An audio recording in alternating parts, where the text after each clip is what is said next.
అది 1991 మే 21 అంటే సరిగ్గా 33 సంవత్సరాల క్రితం. రాజీవ్ గాంధీ గారు తన ఎలక్షన్ ప్రచారంలో భాగంగా చెన్నైకి 40 కిలోమీటర్ల దూరంలో ఉన్న సుమారుగా రాత్రి 10 గంటల సమయంలో శ్రీ పెరంబదూర్ అనే గ్రామానికి చేరుకున్నారు. అక్కడికి కొన్ని లక్షల మంది ప్రజలు రాజీవ్ గాంధీ గారి యొక్క ప్రసంగాన్ని వినడానికి అక్కడికి వచ్చారు. ఆ లక్షల మంది జనాలలో అక్కడ చాలా మంది విద్యార్థులు కూడా ఉన్నారు. అయితే ఆ విద్యార్థులందరినీ దాటుకొని నల్లగా ఉన్న డెన్మోజీ రాజరత్నం అనే ఒక మహిళ రాజీవ్ గాంధీ గారి మీద పూలమాలను వేయడానికి అక్కడ ఉన్న జనాల సమూహాన్ని దాటుకొని ఆయన వద్దకు చేరుకొని ఆయన మీద పూలమాల వేసి ఆయన పాదాలకి నమస్కరిస్తున్నట్లుగా క్రిందకి వంగి ఆమె బాడీకి ముందుగానే చుట్టి పెట్టుకున్న సుమారుగా 700 గ్రాముల బరువు ఉన్న ఆమె నడుము వద్ద ఉన్న RTX బాంబు యొక్క బటన్ ని నొక్కింది. దీంతో క్షణాల్లో ఆ రాజరత్నంతో పాటు రాజీవ్ గాంధీ గారి యొక్క బాడీ కూడా ఆ బాంబు దాడికి ముక్కలు ముక్కలుగా తెగిపోయి వాళ్ళతో పాటు అక్కడ సుమారుగా 16 మంది వాళ్ళ శరీరాలు ముక్కలు ముక్కలుగా అయిపోయి స్పాట్ లో అతి దారుణంగా చనిపోయారు. ఇంకా అక్కడ ఉన్న 43 మందికి తీవ్ర గాయాలయ్యాయి. అసలు తన ప్రాణాలని పణంగా పెట్టి రాజీవ్ గాంధీ గారిని అంత ఘోరంగా చంపిన అసలు ఆ డెన్మోయి రాజరత్నం అనే ఆ మహిళ ఎవరు? ఎందుకు రాజీవ్ గాంధీ గారిని అలా అతి దారుణంగా చంపింది? అయితే రాజీవ్ గాంధీ గారు చనిపోయే 4 గంటల ముందు శ్రీలంకలోని భారత రాయబార కార్యాలయానికి ఒక ఫోన్ కాల్ వచ్చింది. ఆ ఫోన్ కాల్లో రాజీవ్ గాంధీ గారు ఇంకా బ్రతికే ఉన్నారా అని ఎవరో తెలియని వ్యక్తి కాల్ చేశారు. అలా కాల్ చేసిన వ్యక్తి ఎవరు? అసలు రాజీవ్ గాంధీ గారిని ఇంతలా ఎలా ప్లాన్ చేసి చంపారు? అసలు చంపడానికి అసలు కారణాలు ఏమిటి? రాజీవ్ గాంధీ గారు చనిపోయి ఇప్పటికీ 33 సంవత్సరాలు దాటినా సరే ఎందుకని రాజీవ్ గాంధీ గారి యొక్క మరణ మిస్టరీ ఇంకా మిస్టరీగానే ఉండిపోతుంది అనే విషయాల్ని వీడియోలో ఫుల్ డీటెయిల్డ్ గా పాయింట్ టు పాయింట్ క్లియర్ గా తెలుసుకుంటూ వద్దాం. ఫ్రెండ్స్, ఈ వీడియో లాస్ట్ వరకు వెళ్లే కొద్దీ చాలా ఇంట్రెస్టింగ్ గా ఉండబోతుంది. కాబట్టి ఈ వీడియోని ఎక్కడ స్కిప్ చేయకుండా లాస్ట్ వరకు చూసి ఈ వీడియోని ఒక లైక్ చేయండి చాలు. ఫ్రెండ్స్, రాజీవ్ గాంధీ గారి యొక్క మరణ మిస్టరీ గురించి మనం క్లియర్ గా తెలుసుకోవాలి అంటే ముందు ఆయన బయోగ్రఫీ గురించి మనం బ్రీఫ్ గా కొంచెం తెలుసుకోవాలి. రాజీవ్ గాంధీ గారి పూర్తి పేరు రాజీవ్ రత్నా గాంధీ. ఈయన 20 ఆగస్టు 1944లో బాంబేలో జన్మించారు. రాజీవ్ గాంధీ గారు ఇందిరాగాంధీ గారికి పుట్టిన 2వ కుమారుడు. రాజీవ్ గాంధీ గారి యొక్క గ్రాండ్ ఫాదరే జవహర్లాల్ నెహ్రూ. ఈ జవహర్లాల్ నెహ్రూ గారే మన దేశానికి మొదటి ప్రధానమంత్రి. రాజీవ్ గాంధీ గారి యొక్క తల్లి ఇందిరాగాంధీ గారు. ఈమె మన దేశానికి మొదటి మహిళా ప్రధాని. అయితే రాజీవ్ గాంధీ గారిని తన పై చదువుల కోసం 1961వ సంవత్సరంలో లండన్ కి పంపారు. అలా 1962 నుండి 1965 వరకు లండన్ లోని ఇంపీరియల్ కాలేజీలో మెకానికల్ ఇంజనీరింగ్ చదివారు. కానీ ఫైనల్ ఎగ్జామ్స్ లో ఫెయిల్ అయ్యి డిగ్రీ మాత్రం పొందలేకపోయారు. అయితే అలా రాజీవ్ గాంధీ గారు లండన్ లో ఇంజనీరింగ్ చదివేటప్పుడు ఇక్కడ దగ్గరలో వర్సిటీ అనే ఒక రెస్టారెంట్ లో పార్ట్ టైం వెయిటర్ గా పనిచేస్తున్న ఒక అమ్మాయి ప్రేమలో పడ్డాడు. ఆ అమ్మాయి పేరే ఎడ్విజ్ ఆంటోనియా అల్బినా మేనో.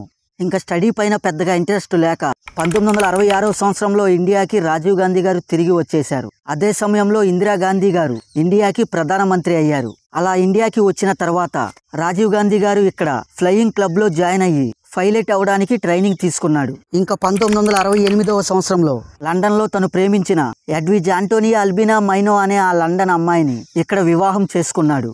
పెళ్లి తర్వాత ఆ అమ్మాయి తన పేరు సోనియా గాంధీగా మార్చుకుంది. ఇంకా 1970వ సంవత్సరంలో రాజీవ్ గాంధీ గారు ఎయిర్ ఇండియాకి పైలట్ గా పనిచేశారు. అయితే 1970వ సంవత్సరంలో మన ఇండియాని ఇందిరాగాంధీ గారు పరిపాలించే సమయంలో శ్రీలంకలో ఉన్న తమిళ ప్రజల్ని అక్కడ చాలా తక్కువ చూపు చూస్తున్నారని తెలిసి అక్కడ 2 ప్రధాన పార్టీలు కలిసి తమిళ యునైటెడ్ లిబరేషన్ ఫ్రంట్ అనే ఒక గ్రూప్ ని ఏర్పాటు చేసుకున్నాయి.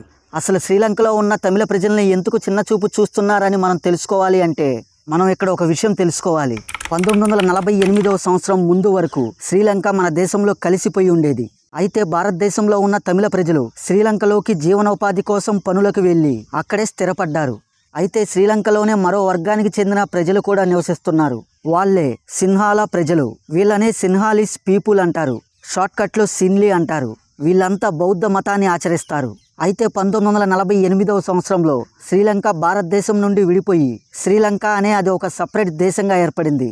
దీంతో భారత్ నుండి అనేక మంది తమిళ ప్రజలు శ్రీలంకలోకి పనుల కోసం వెళ్లి అక్కడే సెటిల్ అయిపోయి ఉన్నారు. అందుకనే శ్రీలంకలో ఉన్న తమిళ ప్రజల్ని భారతీయ తమిళలు అని పిలవడం అక్కడ స్టార్ట్ చేశారు. ఇప్పుడు శ్రీలంక మ్యాప్ను మనం ఒక్కసారి గమనిస్తే నేను ఇక్కడ చూపించినట్లు రెడ్ ఏరియాగా ఉన్న ప్రాంతం మొత్తం తమిళ ప్రజలు నివసిస్తున్నారు. ఇంకా మిగతా ఏరియా మొత్తం సిన్హాల ప్రజలు నివసిస్తున్నారు. అంటే శ్రీలంకలో తమిళ ప్రజల పాపులేషన్ కంటే ఈ సిన్హాల ప్రజల పాపులేషనే ఎక్కువ. అంటే ఈ సిన్హాల ప్రజలు 75% ఉండగా మిగతా వాళ్ళంతా అక్కడ తమిళ ప్రజలు ఉంటారు. అయితే ఇక్కడ వచ్చిన ప్రాబ్లం ఏమిటంటే 1948వ సంవత్సరంలో శ్రీలంకకి స్వాతంత్రం వచ్చి ఆ దేశం మన భారతదేశం నుండి విడిపోయిన తర్వాత శ్రీలంకలో నివసిస్తున్న సిన్హాలీస్ పీపుల్ అంటే బౌద్ధ మతాన్ని ఆచరించే ప్రజలు, ఇక్కడ నివసిస్తున్న తమిళ ప్రజలు మాపై ఆధిపత్యం చెలాయిస్తారని భయపడి శ్రీలంక ప్రభుత్వం అంటే ఆ సిన్హాలా ప్రభుత్వం అక్కడ తమిళ ప్రజల్ని పక్కదారి పట్టించడానికి, అంటే శ్రీలంకలో ఉన్న తమిళ ప్రజల్ని తమ దేశం నుండి తరిమివేయాలనే ఉద్దేశంతో వాళ్ళకి వ్యతిరేకంగా అనేక నిర్ణయాలని తీసుకొని కొన్ని ప్రత్యేక చట్టాలని అమలు చేసింది. వాటిల్లో మొదటిది, భారతదేశం నుండి అక్కడికి వలస వచ్చిన తమిళ ప్రజలకి వాళ్ళకి శ్రీలంకలో ఓటు హక్కుని తీసేసింది. అలానే వాళ్ళ ఇంగ్లీష్ భాషకి బదులుగా వాళ్ళ సింహాలా భాషను శ్రీలంక అధికార భాషగా ప్రకటించింది. అలానే సిన్హాలా విద్యార్థులకి విద్యాపరమైన అనేక రిజర్వేషన్లు కల్పించింది. కానీ తమిళ ప్రజల విద్యార్థులకు మాత్రం ఎటువంటి రిజర్వేషన్లు కూడా కల్పించలేదు. అంతేకాదు 1972 సంవత్సరంలో ఏకంగా అక్కడ ఒక కొత్త రాజ్యాంగాన్ని కూడా అమలు చేసి సిన్హాలా ప్రజలు ఆచరించే వాళ్ళ బౌద్ధ మతాన్ని శ్రీలంక దేశానికి ప్రాథమిక మతంగా ప్రకటించింది. దీంతో ఇంత అన్యాయమైన నిర్ణయాలకి వ్యతిరేకంగా అక్కడ ఉన్న తమిళ ప్రజలు శ్రీలంక ప్రభుత్వంపై నిరసనలు చేయడం ప్రారంభించారు. దీంతో శ్రీలంక ప్రభుత్వం తమ దేశంలో తమిళులు నివసించే ప్రాంతాలకి ఆర్మీ బలగాల్ని పంపించి అక్కడ గొంతు పెంచి మాట్లాడిన తమిళ ప్రజల్ని కాల్చివేయడం మొదలుపెట్టింది. అలానే తమిళ ఆడవాళ్ళని అత్యాచారాలు చేయించడం మొదలుపెట్టింది. ఇలా అయినా సరే శ్రీలంకలో నివసించే తమిళ ప్రజలు తమ దేశం వదిలి వెళ్ళిపోతారని అక్కడ నివసిస్తున్న తమిళ ప్రజలపై అత్యాచారాలు చేయించడం మొదలుపెట్టింది. దీంతో శ్రీలంకలో నివసిస్తున్న తమిళ ప్రజలందరూ కలిసి తమిళ యునైటెడ్ లిబరేషన్ ఫ్రంట్ అనే ఒక గ్రూపుని ఏర్పాటు చేసుకున్నారు. వీళ్ళ యొక్క ప్రధాన లక్ష్యం శ్రీలంకలో ఉండే తమిళ ప్రజలకి తమిళ ఈలం అనే ఒక సపరేట్ దేశాన్ని ఏర్పాటు చేయడమే. ఇలా అప్పటి నుండి శ్రీలంకలో నివసిస్తున్న తమిళ ప్రజలకి అక్కడ సిన్హాలా ప్రజలకి మధ్య విపరీతమైన గొడవలు చెలరేగడం మొదలయ్యాయి. కానీ అక్కడ సిన్హాలా ప్రజల పాపులేషనే ఎక్కువగా ఉండడంతో ఇక్కడ తమిళ ప్రజలే వాళ్ళ చేతుల్లో ఎక్కువగా చంపబడుతున్నారు. అయితే అప్పుడు మన దేశానికి ప్రధానిగా ఉన్న ఇందిరాగాంధీ గారు శ్రీలంకలో ఉన్న తమిళ ప్రజలకి సపోర్టు చేశారు. ఎందుకంటే ఇండియాలో కూడా చాలామంది తమిళ ప్రజలు ఉన్నారు కాబట్టి. అందుకని అప్పుడు ఇండియన్ గవర్నమెంట్ శ్రీలంకలో ఉన్న తమిళ ప్రజలకి సపోర్టు చేయకపోతే ఇండియాలో ఉన్న తమిళ ప్రజలు కాంగ్రెస్కి వ్యతిరేకంగా ఉంటారని కాంగ్రెస్ ఆ తమిళ ప్రజలకి సపోర్టు చేసింది. అయితే 1976 సంవత్సరంలో ఈ తమిళ యునైటెడ్ లిబరేషన్ ఫ్రంట్ అనే ఈ group Liberation Tigers of Tamil Eelam షార్ట్కట్లో LTTE అనే ఒక ప్రత్యేక మిలిటరీని ఫామ్ చేసుకుంది. ఈ LTTE యొక్క లీడర్ ప్రభాకరన్. ఈ LTTE యొక్క ప్రధాన లక్ష్యం శ్రీలంకలో ఉన్న తమిళ ప్రజల కోసం శ్రీలంక గవర్నమెంట్తో పోరాడుతుంది. అయితే అప్పుడు ఇందిరాగాంధీ గారు శ్రీలంకలో ఉన్న తమిళ ప్రజలకి సపోర్టు చేసి ఈ LTTE గ్రూప్కి చాలా వెపన్స్ ఇచ్చి వాళ్ళకి చాలా ట్రైనింగ్ ఇచ్చి శ్రీలంకలోకి ప్లేన్స్ ద్వారా ఆ వెపన్స్ని అలానే ఆయుధ సామాగ్రిని ఆ గ్రూప్కి పంపించింది. అయితే ఇది ఇలా ఉండగా 1980 జూన్లో సంజయ్ గాంధీ గారు ప్లేన్ యాక్సిడెంట్లో చనిపోవడంతో లండన్లో ఉన్న రాజీవ్ గాంధీ గారు ఇండియాకు వచ్చారు.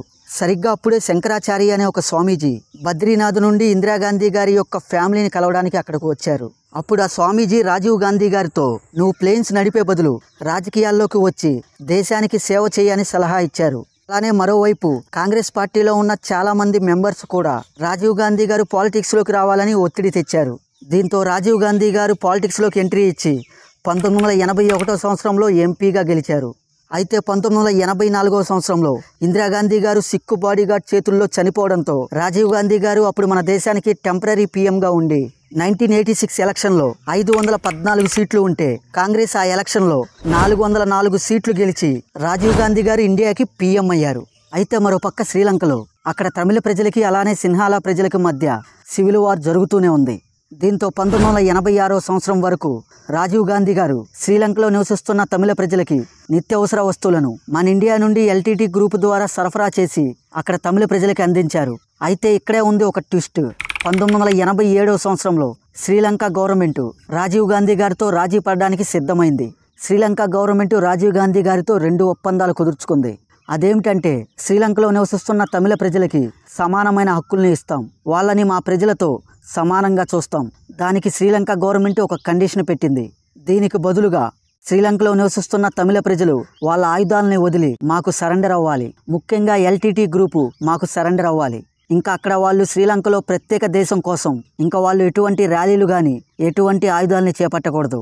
ఇలా శ్రీలంక పెట్టిన కండిషన్కి రాజీవ్ గాంధీ గారు ఒప్పుకున్నారు. ఈ ఒప్పందాన్ని ఇండో శ్రీలంక పీస్ అకార్డ్ అని అంటారు. కానీ ఇక్కడే వచ్చిన ట్విస్ట్ ఏమిటంటే ఆ ఒప్పందానికి ఆ LTTE లీడర్ అయిన ప్రభాకరన్ ఒప్పుకోలేదు.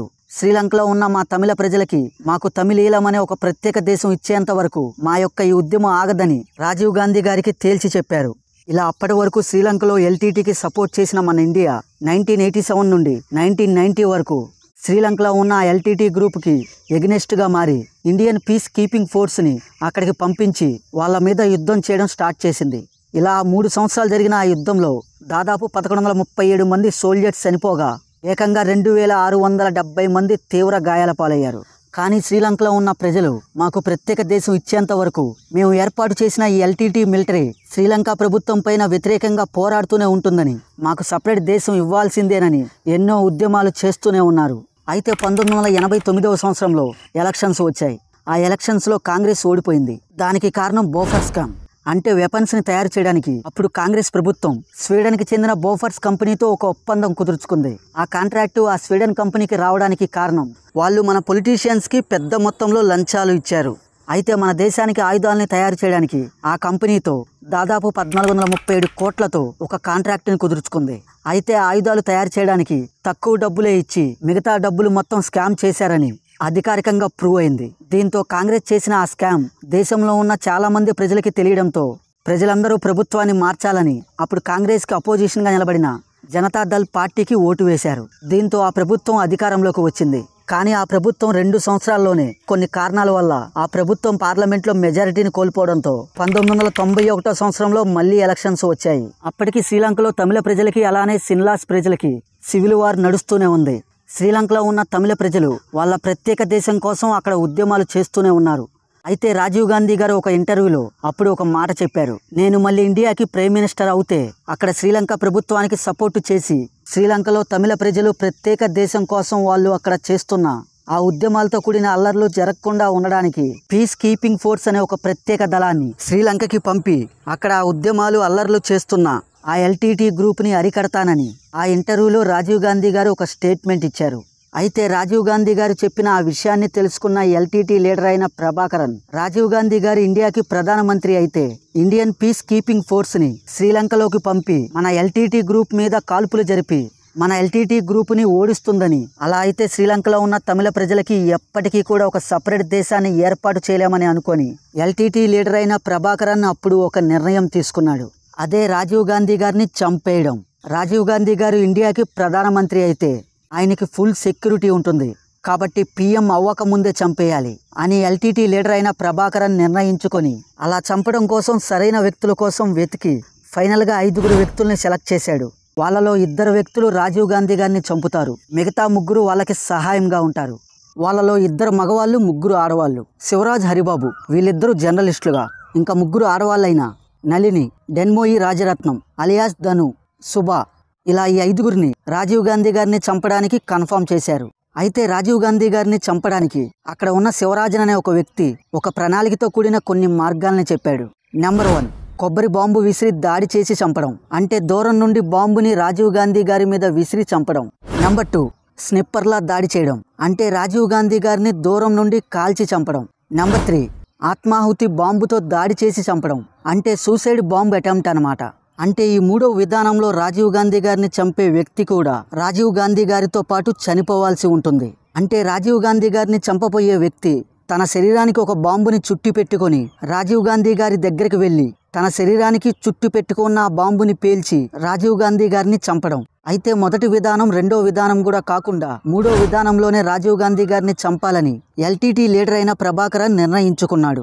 కానీ ఈ విధానంలో రాజీవ్ గాంధీ గారిని చంపడానికి వెళ్ళిన వ్యక్తి కూడా రాజీవ్ గాంధీ గారితో పాటు తను కూడా చనిపోవాలి. అలా అయితేనే ఈ 3వ విధానంలో రాజీవ్ గాంధీ గారిని చంపగలరు. కానీ వాళ్ళ ప్రాణాలకి తెగించి దానికి సిద్ధపడి ముందుకు వచ్చేవాళ్ళు ఎవరో. అప్పుడే ఈ 5 వ్యక్తుల్లో డెన్మోయి రాజరత్నం, సుధా అనే ఈ మహిళలిద్దరూ ముందుకు వచ్చి రాజీవ్ గాంధీ గారిని చంపడానికి మేము చనిపోవడానికి కూడా సిద్ధమని చెప్పారు. దీంతో ఆ డెన్మోయి రాజరత్నం అలానే ఆ సుధా అనే 2 మహిళల్ని ఈ 3వ విధానంలో ఆ సూసైడ్ బాంబ్ అటెంప్ట్కి వాళ్ళిద్దరిని కన్ఫర్మ్ చేసి వాళ్ళిద్దరి శరీరాలకి 700 గ్రాముల బరువున్న ఆర్డీఎక్స్ బాంబులను అమర్చారు. అయితే మొత్తంగా ఈ 5 వ్యక్తుల్లో ఈ ఆర్డీఎక్స్ బాంబును తన శరీరాలకి తగిలించుకున్న ఈ 2 మహిళలు రాజీవ్ గాంధీ గారిని చంపుతారు. మిగతా 3 అనగా నళిని, హరిబాబు, శివరాజన్ ఈ 3 ఆ 2 మహిళలకి రాజీవ్ గాంధీ గారిని చంపడానికి హెల్పర్స్గా ఉంటారు. అయితే రాజీవ్ గాంధీ గారు తమిళనాడులోని శ్రీ పెరంబదూర్ అనే గ్రామంలోకి మే 21 రోజున ఎన్నికల ప్రచారంలో భాగంగా అక్కడ తన ప్రసంగం ఇవ్వడానికి రాజీవ్ గాంధీ గారు అక్కడికి వస్తున్నారని తెలిసి రాజీవ్ గాంధీ గారిని చంపడానికి ఇదే కరెక్ట్ సమయం అని వాళ్ళు అప్పుడు నిర్ణయించుకొని వాళ్ళు అప్పుడు ఒక ప్లాన్ని సిద్ధం చేసుకున్నారు. అయితే అది 1991 మే 21. రాబోయే ఎన్నికల కోసం రాజీవ్ గాంధీ గారు దేశవ్యాప్తంగా ఎన్నికల ప్రచారం చేస్తున్నారు. ఆ రోజు సాయంత్రం 6 గంటలకి విశాఖపట్నంలోని తన ఎన్నికల ప్రచారం ముగించుకొని మరొక ప్రచారానికి అటెండ్ అవడానికి విశాఖపట్నంలోని ఎయిర్పోర్టు వైపు వెళ్తున్నారు. అది చెన్నైకి సుమారుగా 40 కిలోమీటర్ల దూరంలో ఉన్న శ్రీ పెరంబదూర్లో ఎలక్షన్ ప్రచారం జరగాల్సి ఉంది. సో రాజీవ్ గాంధీ గారు ఎన్నికల ప్రచారం చేయడానికి తమిళనాడులోని శ్రీ పెరంబదూర్కి వెళ్లాలని సాయంత్రం సరిగ్గా 6:30 విశాఖపట్నం ఎయిర్పోర్ట్కి చేరుకున్నారు. అయితే రాజీవ్ గాంధీ గారు ఎక్కాల్సిన ఫ్లైట్లో టెక్నికల్గా ఏదో ప్రాబ్లం ఉండటం వల్ల దాన్ని రిపేర్ చేస్తున్నామని, కొంత సమయం పడుతుందని రాజీవ్ గాంధీ గారికి ఆ ఫ్లైట్ సిబ్బంది చెప్పడంతో రాజీవ్ గాంధీ గారు తన కారుని తీసి కొంత దూరం ముందుకు వెళ్ళగానే ఆ ఫ్లైట్ సిబ్బంది విమానం రిపేర్ అయిందని, మీరు చెన్నైకి ఫ్లైట్లో వెళ్ళొచ్చని రాజీవ్ గాంధీ గారికి తెలియచేశారు. అది విన్న రాజీవ్ గాంధీ గారు మళ్ళీ యూటర్న్ తీసుకున్నారు. కానీ అతని బృందం మాత్రం వెనకపడిపోయింది. అలా వెనక్కి తిరిగి వచ్చి రాజీవ్ గాంధీ గారు విశాఖపట్నంలో సుమారుగా 7 గంటలకి చెన్నై వెళ్ళడానికి ఫ్లైట్ ఎక్కారు. అలా ఆ రోజు రాత్రి సుమారుగా 8:20 రాజీవ్ గాంధీ గారు చెన్నై ఎయిర్పోర్ట్లో దిగారు. అక్కడ కాంగ్రెస్ కార్యకర్తలు ఆయనకి చాలా పెద్ద స్వాగతం పలికారు. ఇంకా రాజీవ్ గాంధీ గారు చెన్నై ఎయిర్పోర్ట్ నుండి 33 కిలోమీటర్ల దూరంలో ఉన్న తను ప్రసంగించాల్సిన శ్రీ పెరంబదూర్కి తన కారులో అక్కడి నుండి బయలుదేరారు. ఇంకా మరోపక్క రాజీవ్ గాంధీ గారిని హత్య చేయబోతున్న ఆ 5 వ్యక్తులు రాజీవ్ గాంధీ గారు ప్రసంగించబోయే ఆ సభా ప్రాంగణానికి చేరుకున్నారు. అయితే ఇప్పుడు మనం రాజీవ్ గాంధీ గారు ప్రసంగించబోయే ఆ సభా ప్రాంగణం ఎలా ఉందో దాని గురించి మనం తెలుసుకోవాలి. ఈ సభా ప్రాంగణంలో మొత్తం రాజీవ్ గాంధీ గారు నిలబడే ప్రసంగిస్తారు. ఈ సభా ప్రాంగణానికి 100 మీటర్ల దూరంలో, అంటే ఈ సభా ప్రాంగణానికి ఎంట్రన్స్ ఏరియాలో రాజీవ్ గాంధీ గారి యొక్క తల్లి ఇందిరాగాంధీ గారి యొక్క విగ్రహం ఉంటుంది. సో రాజీవ్ గాంధీ గారు ఇక్కడికి చేరుకోగానే మొదటగా ఆయన ఇందిరాగాంధీ గారి ఆ విగ్రహానికి నమస్కరించి ఈ సభా ప్రాంగణంలోకి ఈ రెడ్ కార్పెట్లో గుండా ఆ స్టేజ్ మీదకి వెళ్ళి ప్రసంగిస్తారు. అయితే ఈ రెడ్ కార్పెట్కి ఇటువైపు, అంటే స్టేజ్కి ఇటువైపు దగ్గరలో ఇక్కడ లేడీస్ సెక్షన్ ఉంటుంది. ఇక్కడ మహిళలు కూర్చొని ఆయన యొక్క ప్రసంగాన్ని వింటారు. ఇంకా రెడ్ కార్పెట్కి ఇరువైపులా, అంటే లేడీస్ సెక్షన్ తర్వాత నుండి ప్రజలు నిలబడే సెక్షన్. అయితే రాజీవ్ గాంధీ గారు ఆ రెడ్ కార్పెట్ గుండా ఆ స్టేజ్ వైపుకు వెళ్లే మార్గంలో, అంటే ఆ రెడ్ కార్పెట్ దారికి ఇటువైపు ఆనుకొని ఆ ఏరియాలో రాజీవ్ గాంధీ గారికి స్వాగతం పలకడానికి అక్కడ 21 మంది ఉంటారు. వాళ్ళలో 3 రాజీవ్ గాంధీ గారి మీద పూలమాల వేస్తారు. మిగతా 18 మందిలో కాంగ్రెస్ కార్యకర్తలు అలానే జర్నలిస్టులు ఉంటారు. అక్కడే వాళ్ళ పక్కనే 2 మహిళలు ఉంటారు. ఆ 2 మహిళల్లో ఒక విద్యార్థిని ఉంటుంది. రాజీవ్ గాంధీ గారికి ఒక పద్యాన్ని వినిపించడానికి ఆ విద్యార్థిని అక్కడ ఉంచారు. ఆ అమ్మాయి పేరే కోకిల. ఇంకా అమ్మాయి పక్కనే ఆ అమ్మాయి యొక్క పేరెంట్ ఉంటుంది. మొత్తంగా 23 మందిని ఈ రెడ్ కార్పెట్ ఏరియాలో రాజీవ్ గాంధీ గారిని వ్యక్తిగతంగా కలుసుకోవడానికి, ఆయనకి స్వాగతం పలకడానికి వాళ్ళని అక్కడ ఉంచారు. అయితే ఈ ఏరియాలో ఉన్న 23 మంది ఎందుకు ప్రత్యేకమంటే, ఈ 23 మంది మాత్రమే రాజీవ్ గాంధీ గారు అక్కడికి వచ్చినప్పుడు ఆయన్ని వీళ్ళు వ్యక్తిగతంగా కలవగలరు. అంటే 23 మంది మాత్రమే రాజీవ్ గాంధీ గారికి దగ్గరగా వెళ్తారు. సో రెడ్ కార్పెట్ ఏరియాలో రాజీవ్ గాంధీ గారిని కలవబోయే ఈ 23 మందిపై నిఘా ఉంచాల్సిన బాధ్యత అక్కడ ఉన్న సబ్ ఇన్స్పెక్టర్ అలానే కానిస్టేబుల్ల నేతృత్వంలో అక్కడ ఉన్న 300 మంది పోలీసులపై ఉంది. కాబట్టి 23 మందిని క్లియర్గా చెక్ చేసిన తర్వాతే ఆ రెడ్ కార్పెట్ ఏరియాలోకి వీళ్ళు వెళ్ళడానికి పోలీసులు వీళ్ళని అనుమతించారు. అలానే రాజీవ్ గాంధీ గారి ఈ సభా ప్రాంగణం మొత్తం IPS ఆఫీసర్ అయిన ఆర్కే రాఘవన్ సెక్యూరిటీ ప్రత్యేక పర్యవేక్షణలో చాలా కట్టుదిట్టంగా ఉంది.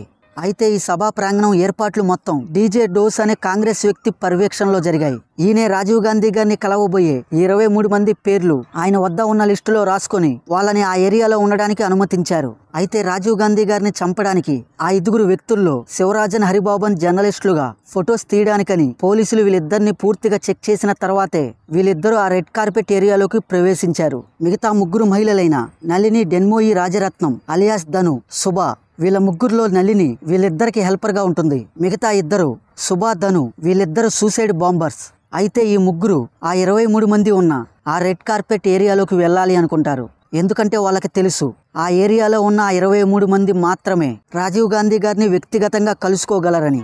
కానీ అక్కడికి వెళ్ళాలంటే పోలీస్ చెకింగ్లో తన ఒంటికి చుట్టు పెట్టుకొని ఉన్న బాంబులతో దొరికిపోతారనే ఉద్దేశంతో ఈ 3 మహిళలు అక్కడే నిలబడతారు. ఇంకా వెంటనే నళిని, శుభ అక్కడి నుండి అటువైపు లేడీస్ విభాగంలోకి వెళ్ళి అక్కడ కూర్చుంటారు. కానీ డెన్మోయి రాజరత్నం మాత్రం వెళ్ళదు. ఎలాగైనా రాజీవ్ గాంధీ గారిని చంపాలనే ఉద్దేశంతో ఆ రెడ్ కార్పెట్ ఏరియాలో ఆ 23 మంది ఉన్న ఆ ఏరియాలోకి ఎలాగైనా సరే వెళ్ళాలని ప్రయత్నాలు చేస్తుంది. ఎందుకంటే ఆమెకి తెలుసు ఆ ఏరియాలోకి వెళ్ళి నిలబడితేనే రాజీవ్ గాంధీ గారిని కలుసుకోగలమని. కానీ అక్కడికి వెళ్ళాలంటే ఫుల్గా పోలీస్ చెకింగ్. సో అక్కడికి వెళ్ళలేక ఇక్కడే నిలబడిపోయి ఉంటుంది. ఇంకా ఇంతలో రాజీవ్ గాంధీ గారిని కలిసే 23 మంది లిస్టులో మా పేర్లు కూడా చేర్చాలని DJ బోస్ని అక్కడ ఉన్న శివరాజన్, హరిబాబు అలానే కొంతమంది ప్రజలు డిమాండ్ చేయడం మొదలు పెడతారు. దీంతో అక్కడ చాలా మంది మా పేర్లు కూడా ఆ లిస్టులో చేర్చాలని ఆ రెడ్ కార్పెట్ వద్ద విపరీతమైన తోపుసులాట మొదలై వెనకాల ఉన్న ప్రజలంతా రెడ్ కార్పెట్ వద్దకు వచ్చి దీంతో ఆ రెడ్ కార్పెట్ వద్ద రద్దీగా మారుతుంది. సరిగ్గా అదే సమయంలో బయట ఉన్న ఆ డెన్మోయి రాజరత్నం అనే ఆ మహిళ ఆ రెడ్ కార్పెట్ మీదుగా వచ్చి ఆ 23 మంది వెనకాల నిలబడుతుంది. దీంతో పోలీసులు అక్కడ కంట్రోల్ చేయడంతో కూసేపటికి అక్కడ తోపుసులాట తగ్గుతుంది. ఇంకా కొద్దిసేపటికి డీజే బోస్ పరిగెత్తుకుంటూ స్టేజ్ మీదకి వెళ్ళి మరికొద్ది నిమిషాల్లో రాజీవ్ గాంధీ గారు ఇక్కడికి రాబోతున్నారని అనౌన్స్మెంట్ చేశాడు. ఇంకా రాజీవ్ గాంధీ గారు సరిగ్గా రాత్రి 10 గంటలకి తన కారులో చెన్నై ఎయిర్పోర్టు నుండి పెరంబదూర్లో ఆ సభా ప్రాంగణం వద్దకు చేరుకున్నారు. ఆ చేరుకోగానే ఆ సభా ప్రాంగణంలో 100 మీటర్ల దూరంలో ఉన్న ఇందిరాగాంధీ గారి యొక్క విగ్రహానికి ముందుగా నమస్కరించి ఆ సభా ప్రాంగణంలోకి ఆ రెడ్ కార్పెట్ గుండా ప్రవేశిస్తాడు. దీంతో ఆ రెడ్ కార్పెట్ ఏరియాలో ఉన్న వ్యక్తులు రాజీవ్ గాంధీ గారి మీద పూలమాలను వేసి ఆయనకి ఘన స్వాగతం పలికారు. ఇంకా వాళ్ళ పక్కనే ఉన్న కోకిల అనే ఆ విద్యార్థిని రాజీవ్ గాంధీ గారికి ఒక పద్యం చెప్పి వినిపించింది. ఇంతలో వాళ్ళ వెనకాల రెడ్ కార్పెట్లో విపరీతమైన తోపుసులాట జరిగింది. దీంతో అక్కడ వెనకాల ఉన్న ఆ రాజరత్నం ఆ తోపుసులాటలో ఆ రెడ్ కార్పెట్లోకి రావడానికి రాజీవ్ గాంధీ గారిని కలవడానికి ముందుకు రావడానికి ప్రయత్నించింది. ఇంతలో అక్కడ ఉన్న సబ్ ఇన్స్పెక్టర్ అనసూయ రాజీవ్ గాంధీ గారితో, మీరు ఇక్కడ ఎక్కువసేపు ఉండడం మంచిది కాదు సార్, మీకు ఇక్కడ ఏమైనా ప్రమాదాలు జరిగే అవకాశాలు ఎక్కువగా ఉన్నాయి అని ఆ సబ్ ఇన్స్పెక్టర్ అనసూయ రాజీవ్ గాంధీ గారికి చెప్పింది. అలానే అక్కడ వెనకాల తోపుసులాట్లో ముందుకు వస్తున్న ఆ డెన్మోయి రాజరత్నంను ఆ సబ్ ఇన్స్పెక్టర్ అనసూయ రాజీవ్ గాంధీ గారి వద్దకు వెళ్లకుండా ఆపింది. ఇది చూసిన రాజీవ్ గాంధీ గారు ఆ రాజరత్నంని ముందుకు అనుమతించవలసిందిగా ఆ సబ్ ఇన్స్పెక్టర్ తో చెప్పారు. దీంతో ఆ రాజరత్నం అనే ఆ మహిళ రాజీవ్ గాంధీ గారి దగ్గరకు వచ్చి ఆయన మీద ఒక పూలమాల వేసి ఆయన కాలికి నమస్కరిస్తున్నట్లుగా క్రిందకి వంగి తన నడుము కాడ ఉన్న RDX బాంబు యొక్క బటన్ ని నొక్కింది. దీంతో రాత్రి సరిగ్గా 10 గంటల 20 నిమిషాలకి క్షణాల్లో ఆ బాంబు పేలి ఆ రాజరత్నం, రాజీవ్ గాంధీ గారు అలానే కోకిల అనే ఆ విద్యార్థినితో సహా మొత్తం 16 మంది వాళ్ళ శరీరాలు ముక్కలు ముక్కలుగా తెగిపోయి స్పాట్ లో అతి దారుణంగా చనిపోయారు. ఇంకా అక్కడ ఉన్న 47 మందికి తీవ్ర గాయాలయ్యాయి. అయితే ఈ బాంబు దాడిలో జర్నలిస్ట్ హరిబాబు కూడా చనిపోయారు. కానీ అతని వద్ద ఉన్న కెమెరాలో బయటపడ్డ కొన్ని ఫోటోల ఆధారంగా ఈ ప్రమాదం జరిపించింది LTT గ్రూప్ లీడర్ అయిన ప్రభాకరన్ గ్రూప్ అని అర్థమయ్యి వాళ్ళని పట్టుకోవడానికి ఇండియన్ గవర్నమెంట్ దాడులు నిర్వహించింది. అయితే ఈ ప్రమాదానికి కారణమైన మెయిన్ గా 6 వ్యక్తుల్లో డెన్మోయి రాజరత్నం అలానే హరిబాబు కూడా ఆ బాంబు దాడుల్లో అక్కడే చనిపోయారు. కాబట్టి సుభ అలానే శివరాజన్ కూడా తర్వాత వాళ్ళు ఆత్మహత్య చేసుకొని చనిపోయారు. ఇంకా మిగిలింది ప్రభాకరన్ అలానే నళిని. వీళ్ళతో పాటుగానే ఈ బాంబు తయారు చేయడానికి కృషి చేసిన పెరారీ వాళ్ళను కూడా సుప్రీంకోర్టు వాళ్ళకి ఉరిశిక్ష విధించి కొన్ని సంవత్సరాల తర్వాత దాన్ని జీవిత ఖైదీగా మార్చింది. అయితే ఇక్కడ మనం తెలుసుకోవాల్సిన ఒక విషయం ఏమిటంటే రాజీవ్ గాంధీ గారి భార్య సోనియా గాంధీ గారు ఇండియాకి ప్రధానిగా కాంగ్రెస్ తరపున వేరే వ్యక్తిని నిలబెట్టమని, రాజీవ్ గాంధీ గారిని ఇండియాకి ప్రధానిగా ఉండొద్దని, అలా ఉంటే నిన్ను కూడా ఇందిరాగాంధీ గారి లాగానే చంపేస్తారని ఈ విషయాన్ని సోనియా గాంధీ గారు తన భర్త అయిన రాజీవ్ గాంధీ గారికి చాలాసార్లు చెప్పింది. కానీ రాజీవ్ గాంధీ గారు ఆమె మాటని పట్టించుకోలేదు. అంతేకాదు రాజీవ్ గాంధీ గారు తమిళనాడుకు వస్తే ఆయన ప్రాణాలకే ప్రమాదమని అప్పుడు తమిళనాడుకి గవర్నర్గా ఉన్న భీష్మ నారాయణ్ సింగ్ తమిళనాడుకు రాజీవ్ గాంధీ గారిని రావద్దని 2 సార్లు హెచ్చరించారు. కానీ రాజీవ్ గాంధీ గారు ఆయన మాటల్ని కూడా పట్టించుకోకుండా రాజీవ్ గాంధీ గారు తన మరణాన్ని తనే కొని తెచ్చుకున్నారు. ఇలా రాజీవ్ గాంధీ గారి యొక్క రాజకీయ జీవిత కథ తనకి 46 సంవత్సరాల వయసులోనే అలా అతి దారుణంగా ముగిసింది. ఇంకా 1991 మే 24న యమునా నది దగ్గరలో వర్భూమి ప్రాంతంలో రాజీవ్ గాంధీ గారి డెడ్ బాడీకి అంత్యక్రియలు చేశారు. జవహర్లాల్ నెహ్రూ, ఇందిరాగాంధీ, రాజీవ్ గాంధీ బ్రదర్ అయిన సంజీవ్ గాంధీ వాళ్ళ యొక్క అంత్యక్రియలు జరిపించింది కూడా అక్కడే. ఇంకా రాజీవ్ గాంధీ గారు చనిపోయి 6 గంటల ముందు శ్రీలంకలోని భారత రాయబార కార్యాలయానికి వచ్చిన ఆ ఫోన్ కాల్ విషయానికి వస్తే అది అసలు ఐడెంటిటీ లేని అది ఒక ఫేక్ ఫోన్ కాల్. గతంలో కూడా ఇలాంటి ఫేక్ కాల్స్ చాలానే వస్తూ ఉండేవి. ఫ్రెండ్స్, నా ఎక్స్ప్లెనేషన్ మీకు నచ్చితే ఒక లైక్ చేసి మన ఛానల్ని సబ్స్క్రైబ్ చేయండి. అలానే వీడియోని మీ ఫ్రెండ్స్ అండ్ ఫ్యామిలీ మెంబర్స్కి తప్పకుండా షేర్ చేయండి. Thank you.